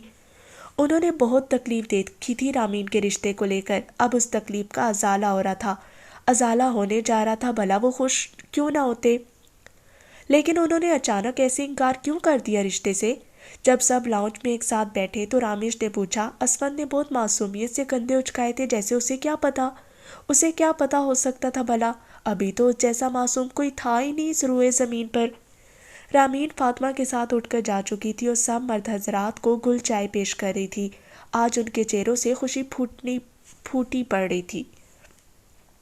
میری بیٹی کو بہت خوش رکھنا اسفند، وہ بالکل پھولوں جیسی ہے۔ میں اسے تمہیں سونپ رہا ہوں، بہت جلدی میں سونپ رہا ہوں، لیکن میرا دل کہتا ہے کہ تم ہی اس کے لیے بہترین انتخاب تھے، تم ہی لائق تھے اس کے۔ ارمغان نے کہہ کر اسے ایک بار پھر سے گلے لگایا تو وہ آسودگی سے مسکرا دیا تھا۔ اسے خود بھی یقین نہیں آ رہا تھا کہ اسے اتنی جلدی اس رشتے کے لیے قبول کر لیا جائے گا۔ جب محفل برخاست ہوئی تو وہ اٹھ کھڑا ہوا۔ فرقان بھی اجازت لیتے اس کے پیچھے ہی آئے تھے، پھر انیکسی کا دروازہ بند کرتے ہی وہ کھولتے ہوئے اس کی جانب مڑے تھے۔ کیا تھا یہ سب، اور کیا کیا تم نے جاوید کے ساتھ؟ میں نے کیا کیا ہے؟ اس نے انکار کر دیا رشتے سے، بس۔ کندھے اچکا کر مزے سے کہا تو فرقان کا دل کیا اپنا سر دیوار پہ مار لیں، جیسے مجھے تو پتہ ہی نہیں ہے کہ تم نے اس کے ساتھ کیا کیا ہوگا۔ باز آ جاؤ تو اسفند، جب پتہ ہے تو پھر کیوں پوچھ رہے ہیں؟ مجھے اس مسئلے سے ایسے ہی ڈیل کرنا تھا۔ وہ اگلے ہی پل اس کے قریب چلے آئے تھے، پھر غور سے اس کی آنکھوں میں دیکھا، ہلکا سا مسکرائے۔ وہ پانی کی بوتل منہ کو لگائی، ان سے کندھے اچکا کر پوچھنے لگا تھا، کیا رامین کو پسند کرتے تھے تم؟ نہیں۔ اور اگلے ہی پل پانی اس کے منہ سے ابلا تھا۔ اس نے کھانستے ہوئے بے یقین سے سر اٹھا کر فرقان کی جانب دیکھا۔ لیونے انسان، تمہیں کیا لگتا ہے؟ لیونے یعنی پاگل، تمہیں کیا لگتا ہے مجھے پتہ نہیں چلے گا؟ لیکن آپ کو کیسے؟ چل اب زیادہ بن مت، شادی ہے اگلے ہفتے تمہاری، تیاری کر لو۔ اور ہاں، اگر رامین کو ذرا بھی تکلیف ہوئی تو ساول کا اگلا ہدف تم ہوگے۔ اسے بے یقین انیکسی میں چھوڑ کر وہ باہر کی جانب بڑھے تو اس نے جھرجھری لے کر آستین سے منہ صاف کیا، پھر مسکرا دیا۔ یہ لالا کو کس نے بتا دیا؟ اب کوئی اسے کیا بتا تھا کہ لالا اس کا باپ تھا؟ رامین سن ہوئی اپنا سانولا سا سراپا سنگار آئینے میں تک رہی تھی۔ اسفند جیسا وجیح بندہ اسے کیسے پسند کر سکتا تھا؟ کہاں وہ مضبوط سا اونچا مرد اور کہاں وہ معمولی سی شکل و صورت کی قابل قبول سی لڑکی۔ کیا بھدا جوڑ تھا! کیا دیکھ لیا تھا ایسا اسفند نے اس میں؟ وہ اب اپنا ایک ایک نقش چھو کر محسوس کر رہی تھی۔ پھر اس کی آنکھ سے ایک آنسو ٹوٹ کر گرا، اس نے بے دردی سے اس ایک آنسو کو رگڑ ڈالا تھا۔ اسفند پر اس ایک لمحے میں اتنا غصہ چڑھا کہ حد نہیں۔ اگر وہ سامنے ہوتا تو ایک زوردار تھپڑ کھینچ مارتی اسے۔ زہر آدمی، بدتمیز، جاہل کہیں کے گنجے کبوتر۔ اوکے، یہ آخری والا بہت برا تھا، لیکن چونکہ اسے زیادہ کی گالیاں وہ افورڈ نہیں کر سکتی تھی، اسی لیے کفایت شعاری سے بھرپور کام لیتے ہوئے انہی پر اکتفا کرنا ضروری سمجھا۔ بلکہ ہم میں سے بہت سے لوگ گالیاں دینا اپنے لیے جرم سمجھتے ہیں، اسی لیے ہم جیسے معصوم لوگوں کو اپنی ہی گالیوں کی ایک لغت تیار کرنی چاہیے جس میں ہماری طرح کے معصوم لفظ ہوں، جنہیں بول کر شرمندگی بھی نہ ہو اور آگے والے پر اپنا غصہ بھی اتر جائے۔ گنجا کبوتر، پہاڑی بکرا، ہذیانی مرغا، اور ہاں، ہم جنگلی خر کو کیسے بھول سکتے ہیں، ہی۔ اور بھی بہت ہے، بس انسان کو ذرا تخلیقی بننے کی ضرورت ہوا کرتی ہے، اور جانتے ہیں انسانی ذہن کی تخلیق کس وقت برق رفتاری سے کام کرتی ہے؟ جی ہاں، تب جب وہ غصے میں ہو، اور رامین اس وقت شدید غصے میں تھی، اسی لیے بہت اعلیٰ قسم کے القابات اس کی نگاہوں کے سامنے گردش کرنے لگے تھے۔ بھلا وہ اتنے پیارے اسپند کو گنجا کبوتر بول رہی تھی، بات تھی کوئی؟ اس نے تھک کر اپنا ماتھا سنگار آئینے سے ٹکایا اور آنکھیں موند کی۔ اسے پتا تھا کہ وہ اسفند کا مقابلہ کبھی نہیں کر سکتی، وہ چاہے تب بھی نہیں۔ اس کی سرمئی آنکھوں کی سنجیدگی انسانوں کو خائف کیا کرتی تھی۔ بھلا وہ نازک سی لڑکی کہاں تک اس سے لڑ سکتی تھی؟ اس سے صرف ایک ہی مقابلہ کر سکتی تھی، اور وہ تھی لالا رخ۔ اس کے علاوہ اسفند کے سامنے کسی کا بھی بات کرنا محال تھا، اور اسے ایک بات سے رامین بخوبی واقف تھی۔ اسی صبح وہ بالوں کو جوڑے میں باندھے کچن میں کھڑی سمیرا کے ساتھ ناشتہ بنا رہی تھی۔ اس نے آف وائٹ رنگ کی لمبی قمیض زیب تن کر رکھی تھی، جس کے نیچے سے ہم رنگ پاجامہ ہلکا سا جھلک رہا تھا۔ وہ ناشتہ ٹیبل پر لگا رہی تھی جب گمسم سی ناشتے کے سامنے براجمان رمشا پر نظر پڑی۔ کالج کا سفید لباس زیب تن کیے، اونچی پونی میں بال سمیٹے، بالکل تیار، لیکن تھکی ماندی۔ اس نے بغور اسے دیکھا تھا، پھر اس کے سامنے ناشتہ رکھ کر اسے ہلایا تو وہ کسی خیال سے جاگی، چونک کر اس کی جانب دیکھا اور پھر الجھ کر ناشتے کی جانب متوجہ ہوئی۔ یہ رمشا کا انداز نہیں تھا، وہ کبھی اس طرح خاموش نہیں بیٹھا کرتی تھی، لیکن کل سے اس کے ہونٹوں پر چپ کا تالا پڑا تھا۔ وہ کسی کو یہ بات محسوس ہوئی ہو یا نہ ہو، لیکن لالا رخ کو اس کی خاموشی بہت چبھی تھی، کیونکہ وہ خاموشی خوفزدہ تھی، ایسے جیسے وہ کسی بات سے ڈری ہوئی ہو، خائف ہو۔ اس نے ایک آخری نگاہ اس پر ڈالی اور پھر سمیرا کے ساتھ بیٹھ کر ناشتہ کرنے لگی۔ ارسل تو اس کے اٹھنے سے قبل ہی آفس جا چکا تھا۔ رامین کی شادی کب تک ہے بیٹے؟ سمیرا بیگم نے کپ میں چائے انڈیلتے ہوئے اس سے پوچھا تو وہ ان کی جانب متوجہ ہوئی۔ جی آنٹی، اگلے ہفتے سے ہے اس کی شادی، تیاری وغیرہ تو مکمل ہو چکی ہے، لیکن اب بھی کچھ کام رہتے ہیں۔ اس نے پراٹھے کا نوالا توڑ کر منہ میں رکھا تھا، پھر چونک کر ساتھ سے اٹھتی رمشا کو دیکھا۔ رمشا، ناشتہ تو ٹھیک سے کر لو بچے، یہ کیا؟ چائے اور آملیٹ تو جو کا تو ہی رکھا ہوا ہے۔ اس کے بولنے سے قبل ہی سمیرا بول اٹھی تھی۔ رمشا نے بہت بیزاریت سے سر نفی میں ہلایا تھا۔ امی، میرا دل بالکل بھی نہیں چاہ رہا ہے ناشتہ کرنے کا، میں کالج میں کچھ لے کر کھا لوں گی۔ اس نے ہاتھ جھلا کر کہا اور پھر باہر کی جانب بڑھ گئی۔ ان دونوں نے ایک ساتھ ایک دوسرے کی جانب دیکھا تھا۔ پتہ نہیں اس لڑکی کو ہوتا کیا جا رہا ہے، کل شام بھی کچن میں کھڑے کھڑے کانپنے لگی تھی، میں نے پوچھا بھی تو کہنے لگی کہ کھانا نہیں کھایا، شاید اسی لیے بی پی لو ہو رہا ہے، کھاتی بھی نہیں ہے ٹھیک سے یہ۔ ان کے کہنے پر اب کے اس کے ابرو بے اختیار ہی سکڑ گئے تھے۔ ہاتھ میں پکڑا چائے کا کپ اس نے بے ساختہ ہی ٹیبل پر رکھا تھا۔ آنٹی، کوئی آیا تھا کیا کل گھر میں؟ اس کے پوچھنے پر سمیرا سر ہلا کر بے خبر سی بتانے لگی تھی۔ ہاں، کل زرتاج اور اس کے بھائی آئے تھے۔ کیوں؟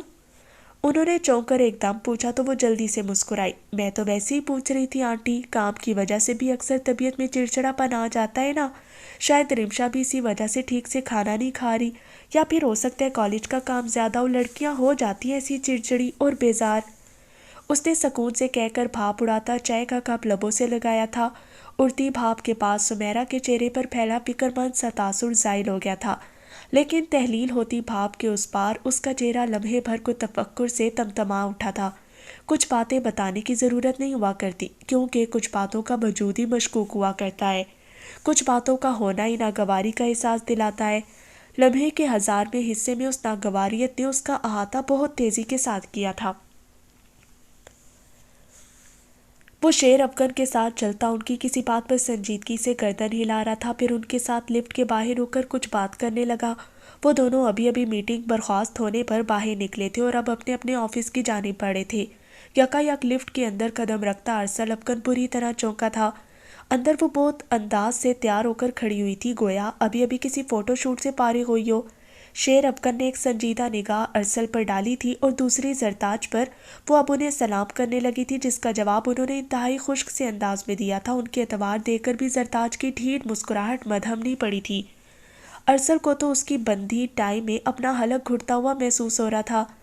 اس نے بے ساختہ ہی ٹائی کی ناٹ ڈھیلی کی تھی۔ لفٹ میں پھیلی بدنما اور دم گھوٹتی خاموشی نے ارسل کو اس ٹھنڈ میں بھی پسینے پسینے کر دیا تھا۔ شیر افغان کی برف سی سرد موری اچھے اچھوں کو سیدھا کر دیا کرتی تھی، اور وہ تو پھر ان کا اپنا بیٹا تھا۔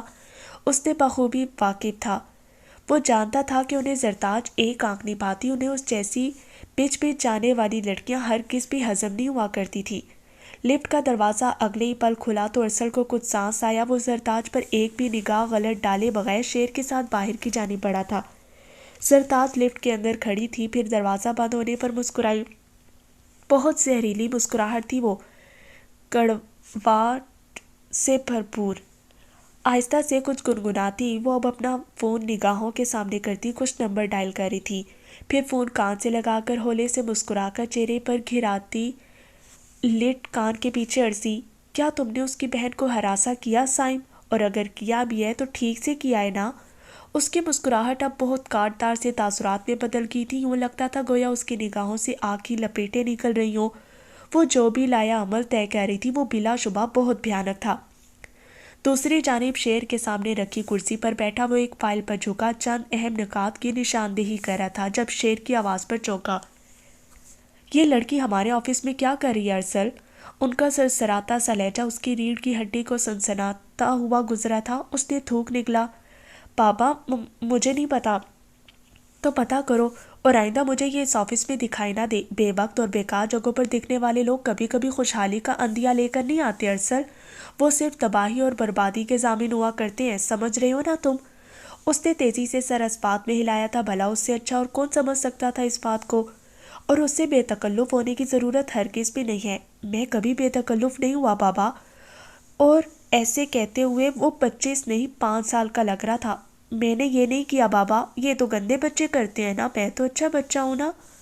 اس کی شکل بالکل اسی طرح کا نقشہ کھینچے ہوئے تھی، لیکن شیر کے نقوش میں پھر بھی نرمی نہ گھلی، اس کی سرد آنکھیں سرد ہی رہیں۔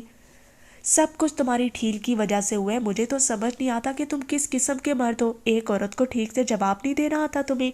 اگر یہ بات لالا رخ کو پتہ چلی تو وہ بہت ہرٹ ہوگی ارسل، اور اس کے ذمہ دار صرف اور صرف تم ہوگے پاپا۔ لیکن کوئی اندھا بھی بتا سکتا ہے کہ وہ تم میں دلچسپی لیتی ہے، اور اس بات پر اس کا چہرہ کانوں کی لوؤں تک سرخ پڑ گیا تھا۔ یہ آخر بابا کو کس نے بتا دیا تھا؟ اس نے ضبط سے گہرا سانس لے کر بےچارگی سے سر اٹھایا تھا، پھر انہیں دیکھا۔ میں نے بہت بار سمجھانے کی کوشش کی ہے، لیکن بس ارسل، مجھے پتا ہے کہ تم نے اسے کیسے سمجھایا ہوگا۔ میری ایک بات دھیان سے سنو، جب گھر بساتے ہیں نا، تب ہوا کے بہت سے سرد اور بے رحم تھیپڑے ہمارے گھر بکھیر دینے کے در پر ہوتے ہیں، تب ہمیں اپنے کمفرٹ زون سے باہر نکلنا پڑتا ہے ارسل۔ تب ان تھیپڑوں کے سامنے دیوار بن کر کھڑا ہونا پڑتا ہے، انہیں منہ توڑ جواب دینا پڑتا ہے، اور کئی سالوں تک بنا تھکے یہ کام بہت خوش اسلوبی سے سر انجام دینا ہوتا ہے۔ تب جا کر کئی گھر بستے ہیں، زندگیاں چلتی ہیں، دو انسان اپنا گھر بچا پاتے ہیں۔ یہ صرف لالا رخ کے کرنے سے نہیں ہوگا، مجھے اس کا پتہ ہے، وہ ڈٹ کر مقابلہ کرے گی، لیکن تم جیسا بزدل انسان ضرور کہیں نہ کہیں ہمت آ جائے گا۔ ان کی آخری بات اسے کئی بہت اندر تک زخمی کر گئی تھی۔ آپ میرے کردار پر شک کر رہے ہیں بابا؟ شک نہیں کر رہا ارسل، لیکن ایسا کوئی بھروسہ بھی نہیں کر رہا تم پر۔ تم ایک کمزور حساب رکھنے والے ڈرپوک انسان ہو۔ جس عمر میں تمہیں ایک کڑا میں محافظ ہونا چاہیے، اس عمر میں تمہاری حفاظت کرنی پڑ رہی ہے مجھے۔ بھلا اس سے زیادہ ذلت کیا ہو سکتی ہے میرے لیے؟ میرا قصور نہیں ہے اس میں بابا۔ اس کی آواز لرزی تھی، وہ 25 سالہ مضبوط جوان تھا، لیکن اس کی آواز لرز رہی تھی۔ وہ آج بھی کہیں اس تاریک بیسمنٹ میں قید تھا، اس اندھیر تہہ خانے میں وہ بچہ کہیں آج بھی چھپ کر رو رہا تھا۔ جو روتے ہیں نا ارسل، ہمارے یہاں انہیں مرد نہیں سمجھا جاتا، عورت سمجھتے ہیں لوگ انہیں۔ کیا تم اتنے کمزور ہو کہ اس ذرا سی جتنی لڑکی سے ڈر جاؤ؟ نکل بھی آؤ بس اپنے اس ڈرامہ سے، ختم کرو اس قصے کو۔ کچھ نہیں ہوتا تمہارے چند سخت جملوں سے، کوئی نہیں مرتا۔ تم جتنا حساس ہوگے اتنا ہی یہ خوف تمہارے اندر جڑ پکڑ جائے گا۔ مرد بنو، مرد بن کر جیو۔ اس نے گلابی پڑتی آنکھوں کو بامشکل جھپکایا اور پھر سر ہلاتا وہاں سے اٹھایا۔ باہر نکلتے ہی اس نے گہرا سانس لیا تھا، پھر ٹائی کو مزید ڈھیلا کرتا آگے بڑھنے لگا۔ اس کے ہاتھ کانپ رہے تھے اور حلق میں بہت سی گرہیں ابھرنے لگی تھیں۔ تھکے قدموں سے چلتا وہ اپنے کیبن میں چلا آیا تھا، پھر سر دونوں ہاتھوں میں گرائے بیٹھا رہا۔ اگلے ہی پل ٹپ ٹپ آنسو اس کی آنکھوں سے گرنے لگے تھے۔ آمنہ کو دی گئی تکلیف ایک بار پھر سے کھرچنے لگی تھی۔ پھوپھو کی اذیت نے بہت دنوں بعد آج اس کے اندر سر اٹھایا تھا۔ لالا روح کے ساتھ ہوئی زیادتی کو سوچ کر وہ نئے سرے سے تکلیف میں گھرنے لگا تھا۔ اس نے اس شادی کو روکنے کی بہت کوشش کی تھی، لیکن اس کی کوششیں رائگاں گئی تھی۔ اس نے بہت کوشش کی تھی کہ کسی طرح آمنہ تکلیف سے بچ جائے، لیکن وہ اس میں بھی کامیاب نہ ہو سکا۔ اس نے بہت کوشش کی تھی کہ کسی طرح وہ پھپھو کے وجود سے بہتا خون روک سکے، لیکن وہ تو اس میں بھی نامراد ہی رہا تھا۔ اس نے ہمیشہ سب کو ہر قسم کی تکلیف سے بچانے کی کوششیں کی تھی۔ اس نے انہیں حفاظت سے رکھنے کے لیے خود کو بہت تھکایا تھا، لیکن آخر میں بزدل کون تھا؟ وہی تھا۔ آخر میں بغیرت اور ڈرپوک کون تھا؟ وہی تھا۔ آخر میں عورتوں کی طرح کون رو رہا تھا؟ وہی رو رہا تھا۔ تلخی سے ہنستے ہوئے اس نے سر جھٹکا تھا، پھر آستین سے گلابی نم سی آنکھیں صاف کی۔ وہ نہیں دے سکتا تھا کسی کو بھی تکلیف، وہ کسی کو اذیت کا شکار کر کے چین سے نہیں بیٹھ سکتا تھا، اور یہی اس کی کمزوری تھی۔ اس کی کمزوری نے اسے زندگی کے گزرتے ہر برس میں بے حد اذیت کا شکار کیا تھا۔ کہتے ہیں کہ اگر آپ مضبوط نہ بھی ہوں تب بھی خود کو فولاد ظاہر کریں، یہ تو کم از کم آپ کو کرنا ہی چاہیے، اور وہ بھی یہی کر رہا تھا، لیکن وہ اس سب میں بری طرح سے شکست کا سامنا بھی کر رہا تھا۔ اس کے اوپر گزرتا ہر لمحہ بہت بھاری اور بوجھل ہوتا جا رہا تھا۔ کاش کہ کوئی اسے سمجھ سکتا۔ اسے جانے کیوں رخ اس وقت بہت شدت سے یاد آئی تھی۔ ہاں، اسے پہلی بار آمنہ نہیں بلکہ رخ یاد آئی تھی، اور اپنے اس خیال سے بے خبر ارسل اب لالا رخ کی نم آنکھوں کے بارے میں سوچ رہا تھا، سر کرسی کی پشت سے ٹکائے بالکل خاموشی کے ساتھ۔ وقت نے اسے گردن ترچھی کر کے بہت اداسی سے دیکھا تھا، اداس سی مسکراہٹ لیے۔ دوسری جانب اغوان کے لاؤنج میں بیٹھے رامین، جنید اور گل کسی بات پر کہکا لگا کر ہنس پڑے تھے۔ اسی وقت لاؤنج میں اسپند داخل ہوا تو ان تینوں کے بلند ہوتے کہکے ساکت ہو گئے۔ شش، لالا آ گئے ہیں، اب ذرا تمیز سے ہنسے۔ وہ کیسے بھلا؟ منہ پر ہاتھ رکھ کر ہلکا سا ہی اور بس۔ وہ تینوں بھی اگلے ہی پل سیدھے ہوئے تھے۔ اس نے یہاں وہاں فاطمہ کو تلاشا، اور پھر اگلے ہی پل اوپر کو جاتے زینوں کی جانب بڑھ گیا۔ اوپر سے اترتی بے خبر رامین سے اس کی مڈ بھیڑ ہوئی تھی۔ وہ ریشمی دوپٹے کو بامشکل سر پر جماتی ساتھ سے نکلنے ہی لگی تھی کہ اسفند کی آواز پر رک گئی۔ مامی کہاں ہے؟ رامین کے ابرو خامخواہی خفگی سے اکٹھے ہوئے تھے۔ اسفند نے لبوں پر ابھرتی مسکراہٹ جلدی سے سمیٹی تھی۔ وہ برابر میں خالدہ خالہ کے گھر گئی ہیں، اس نے کہہ کر نیچے اترنے کے لیے پر تولے، لیکن وہ ایک بار پھر اسے روکیا۔ میرا ایک کام کر دیں گی آپ؟ جناب۔ لاؤنج میں بیٹھے تینوں ہی بے ساختہ کھنکارے تھے۔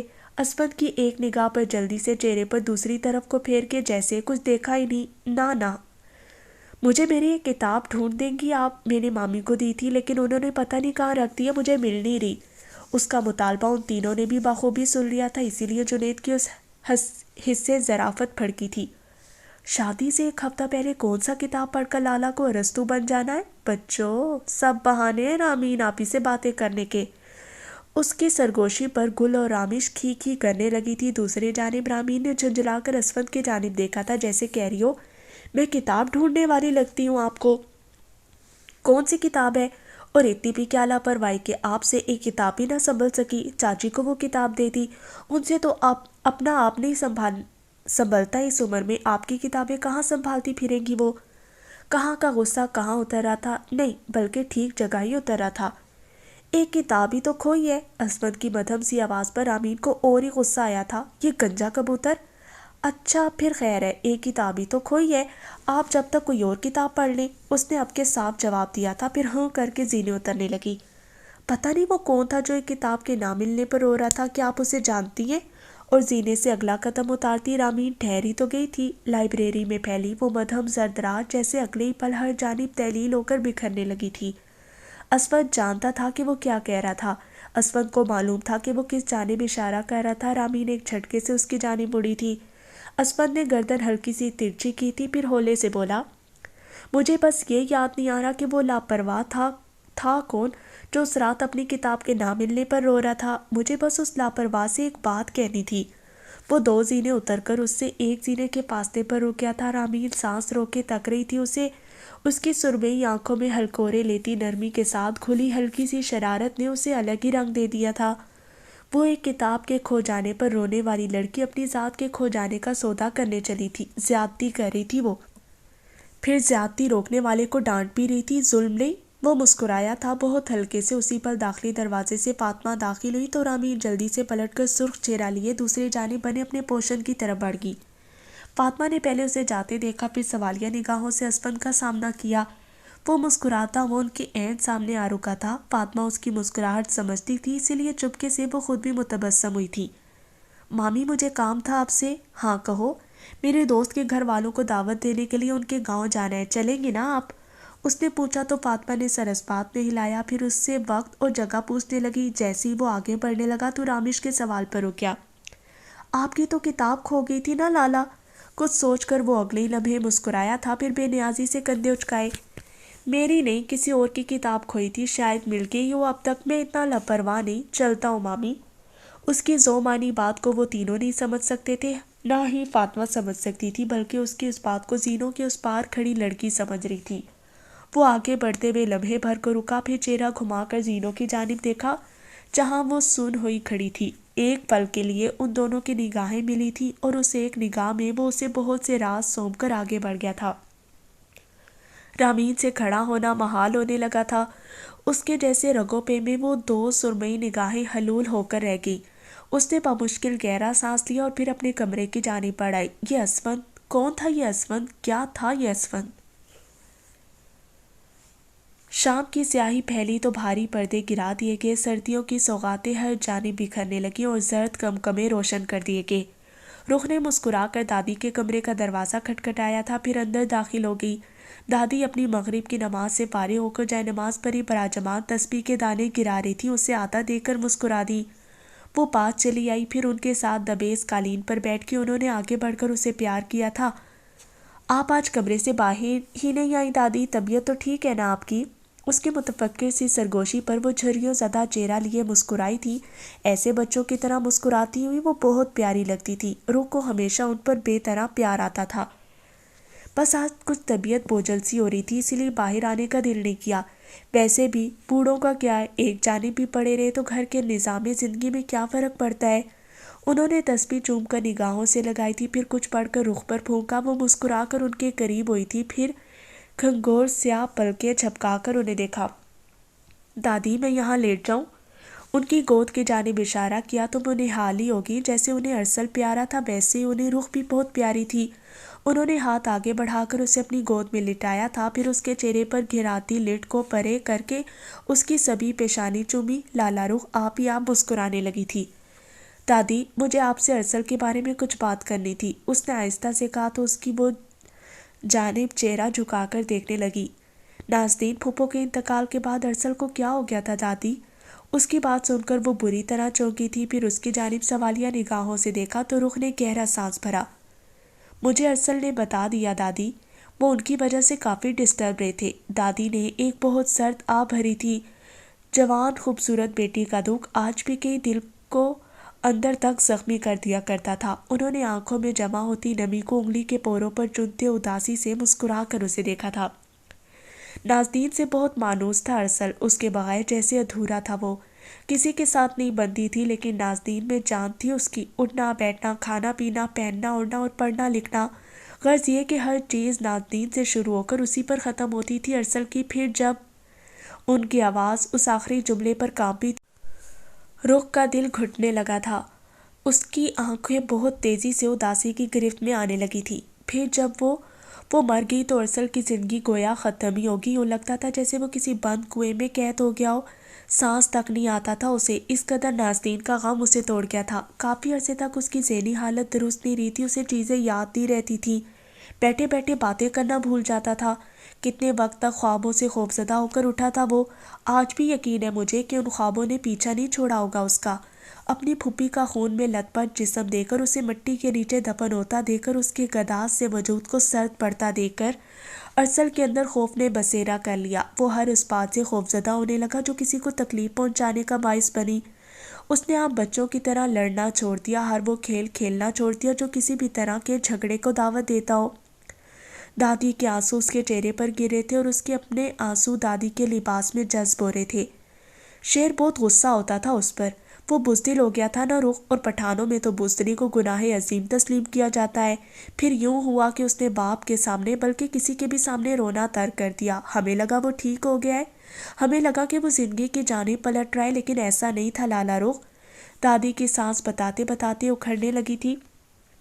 ایک دن پھر میں نے اسے تاریک تہہ خانے میں چھپ کر روتے دیکھا۔ وہ گھٹنوں کو سینے سے لگائے بلک بلک کر رو رہا تھا۔ اس دن مجھے پتہ چل گیا کہ وہ تو آگے بڑھا ہی نہیں تھا، بس اس نے اپنی کمزوری پر خول چڑھا لیا تھا۔ جیسے ہم زیورات پر سونے کا پانی چڑھا کر خود کو سب کو دھوکہ دیتے ہیں نا رخ، اسی طرح وہ خود کو ہم سب کو ناظرین کو دھوکہ دینا سیکھ گیا تھا۔